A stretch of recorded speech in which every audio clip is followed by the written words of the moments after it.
نحمدہ ونصلی ونسلم علی رسولہ الکریم اما بعد فاعوذ باللہ من الشیطان الرجیم بسم اللہ الرحمن الرحیم۔ میرے واجب الاحترام سامعین کرام، آج آپ حضرات کے سامنے ایک اہم حدیث سنانے چلے ہیں۔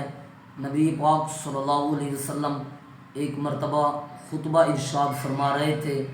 ایک صاحب آئے، نمازیوں سے چھلانگ مارتے ہوئے، یعنی آگے بیٹھنے کی کوشش کی، تو جب نبی پاک صلی اللہ علیہ وسلم نے دیکھا تو فرمایا بیٹھ جائیں، ایک تو آپ لیٹ آئے ہیں اور دوسرے آپ نے لوگوں کو تکلیف دی ہے، لہٰذا پتہ یہ چلتا ہے نبی پاک صلی اللہ علیہ وسلم کی سنت یہ ہے کہ اگر بندہ یہ چاہے میں آگے بیٹھوں، پہلی صف میں آ کر بیٹھوں، جمعے کے خطبے کے اندر یا باقی جتنی واعظ ہوتے ہیں یا جلسے ہوتے ہیں یا بیان ہوتے ہیں، ان میں اگر گردنوں کو پھلانگ کر بندہ آگے آتا ہے تو یہ اس کے لیے گناہ ہے۔